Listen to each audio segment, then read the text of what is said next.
Hi guys, we're back with more of The Terrible Two by Jory John and Mac Barnett, illustrated by Kevin Cornell. We were on Chapter 19. Chapter 19. Day 1 of the prank war, said a cool voice inside Miles's head as he hid behind a plant outside the teacher's lounge. Or day 2 of the prank war, depending on whether you count that business last night with Josh Barkin, which I don't. Miles checked his watch. 9 minutes. He had 9 minutes to execute his opening salvo. Activity time between second and third periods was a chance for students to grab a snack or step outside. It was 15 minutes, bell to bell. 6 of those minutes had been burned already, waiting for the corridor outside the teacher's lounge to clear. Now Miles was the only one left, peering out from behind a large philodendron. Since he'd taken his post at the beginning of activity time, he'd counted 8 teachers entering the lounge. That meant he needed 8 teachers to leave right now. Miles unzipped his backpack and removed his pranking folder. The folder was nondescript and had the word forms written across it, which was the most boring word Miles could think of. Miles opened the folder and pulled out the thing that would empty that teacher's lounge. Celebrating Thank a Teacher Day. That means we're celebrating YOU. In honor of this special day, PTA moms have baked fancy cupcakes for all teachers. Sweet treats for our sweet teachers. Cupcakes will be in the cafeteria during activity time, and they're sure to go fast. Thank you, teachers. Miles looked down the hallway in both directions. All clear. He did a little rollout from behind the plant, scrambled across the carpet, and slipped the bright green flyer under the door. He knocked twice, jumped back behind the philodendron, and waited. The second hand of Miles's watch ticked 18 times before he heard the door open. Out came Mrs. Thorin, followed by Miss Lewis, Mr. Gabot, Miss Machel, Mrs. Triber, Mr. Stevenson, and Mr. Maxwell, all on their way to a table in the cafeteria loaded with cupcakes, made with extra egg yolks so they'd be extra moist, a recipe adjustment Miles had made after the whole dry cake debacle at Cody Bertyler's party. I like cupcakes, Mr. Maxwell said to Mrs. Machel.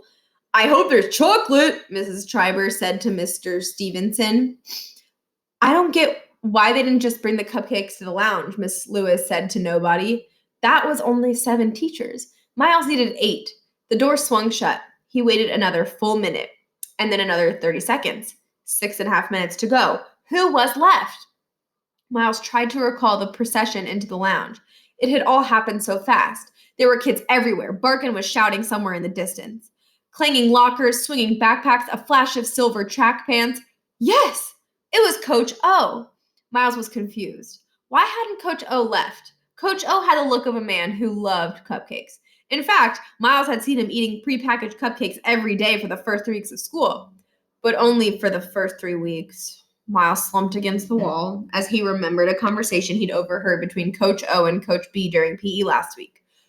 Coach O was going low carb. There were definitely carbs in cupcakes.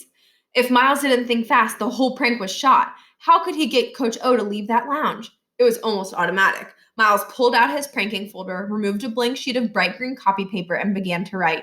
He gave the flyer a once-over, and then applied the master stroke, a smear of ink on the bottom right-hand corner that looked just like copy machine toner. Also, there's bacon! Happy Thank a Teacher Day!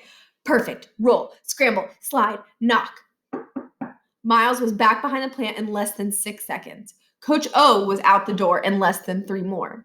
The silver track pants swished down the hall and disappeared around the corner. 3 minutes left. This was it. For the last time, Miles left his cover and hurried across the hall. He grabbed the handle, paused a second, and pushed through into the teacher's lounge. The teacher's lounge. Off limits to all students. The sanctum sanctorum. It smelled like coffee.